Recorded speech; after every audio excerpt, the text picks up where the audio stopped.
सार मेरा नाम सौरभ यादव है और मैं इटावा उत्तर प्रदेश से हूँ। शाख्स, मैं हिमांशु चौरसिया फर्रुखाबाद यूपी का रहने वाला हूँ। आज हम आपको अपने दो दोस्तों के बारे में बताना चाहते हैं, अंकित और राजेश। दोनों ही अपने गांव के स्कूल के टॉपर थे और साथ मिलकर दुनिया बदलने का सपना देखते थे। क्लास 5th के बाद अंकित का सिलेक्शन नवोदय विद्यालय में हो गया, जहां अंकित को मिली मॉडर्न एजुकेशन और अच्छी गाइडेंस। लेकिन राजेश रह गए गांव के स्कूल में, जहां पर ना मॉडर्न एजुकेशन थी ना अच्छी अपॉर्चुनिटी।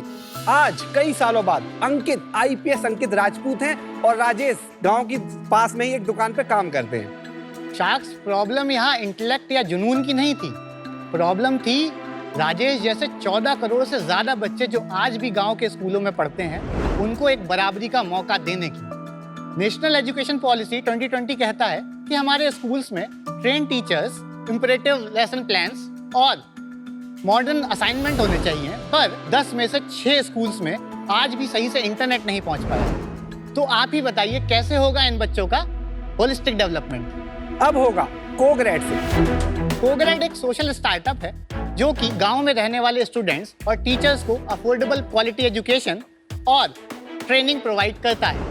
शाख्स, 2021 में हमने कुछ बंद स्कूलों को रेंट पर लिया और उसको उस एरिया का सबसे अच्छा स्कूल बनाया। तब हमने पाया कि वहाँ के टीचरों को बेसिक टीचिंग मेथड ही नहीं पता। अगर हमें बच्चों की हेल्प करनी है तो पहले हमें टीचरों की हेल्प करनी चाहिए। इसके लिए हमने बनाया मेधा AI। मेधा AI एक टीचर असिस्टिव AI है जो कि बिना इंटरनेट के भी काम कर सकता है। इसमें कोई भी teacher lesson plan, assessment, assignment और भी बहुत कुछ ही सेकंड्स में जनरेट कर सकते हैं। शाख्स, अभी हम ऐसे 16 स्कूलों को सपोर्ट करें जिसमें 8000 से ज्यादा बच्चे पढ़ते हैं, जिनकी फीस मात्र 500 रुपए है। हम क्वालिटी एजुकेशन के द्वारा गांव के हर एक बच्चे को बराबरी का मौका देना चाहते हैं। सौरभ एंड हिमांशु, थोड़ी आपकी जर्नी और फिर इंस्पिरेशन बिहाइंड दिस वेंचर के बारे में बताइए। हमने अंकित को मेंशन किया है, is now IPS officer. Actually वो हमारी टीम में था। ये रियल स्टोरी अंकित राजपूत की? ये रियल स्टोरी है। तो हम दोनों की पढ़ाई जवाहर नवोदय विद्यालय से हुई है।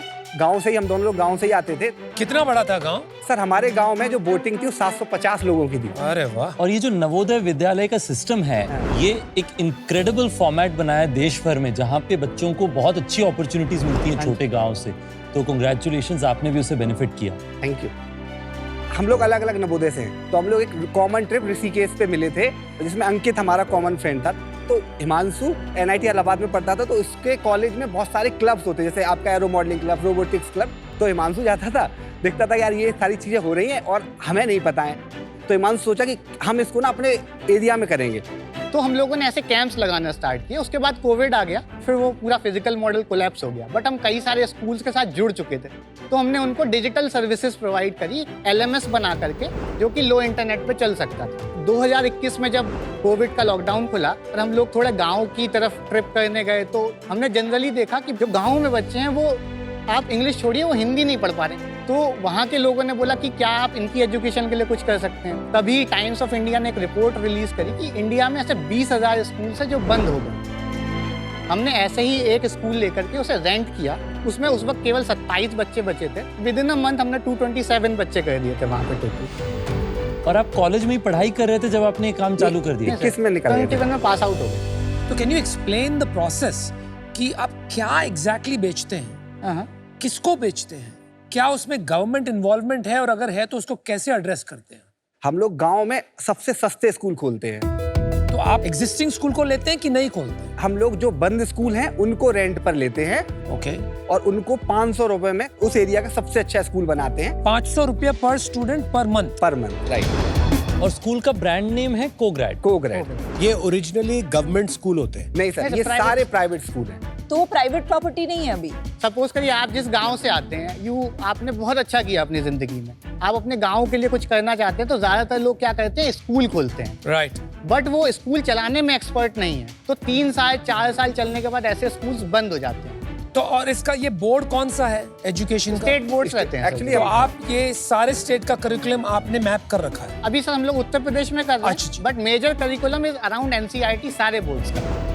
पहला स्कूल खोला आपने कहाँ पे? इटावा के 10 किलोमीटर दूर पड़ता है, कुम्हावर, सैफई ब्लॉक है इटावा ये। के पास ही है, हाँ, सैफई के पास। हाँ, सैफई के पास। जो आपने स्कूल चालू किया, आपने कैसे उसके ओनर को कांटेक्ट किया? तो पास के एक गांव में उनका गांव था, तो मैं मिलने गया उनसे। तो मैंने उनसे पूछा कि ये स्कूल में आपको क्या क्या प्रॉब्लम आ रही है।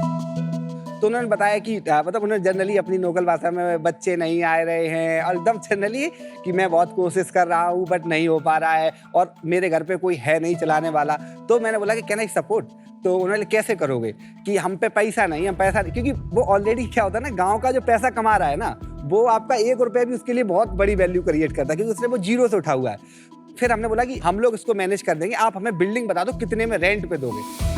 तो उन्होंने मुझे बोला कि हम आपको 1.5 लाख रुपए में पूरी 1 साल भर के लिए रेंट पे दे देंगे। उसके साथ हमें सब कुछ मिल गया, उनके बोर्ड, उनकी चेयर्स, हमें बस रीब्रांडिंग की, टच बोर्ड ले आए, कुछ रोबोटिक्स की किट्स वगैरह, क्योंकि स्टार्टिंग था। उसका पैसा किसने डाला? वो हम ही लोग हम लोगों ने सर, कितना जो डाला हमने- है आपने? अच्छा, उस टाइम पे पहली साल जब हम लोग तो 4.5 लाख रुपए डाला।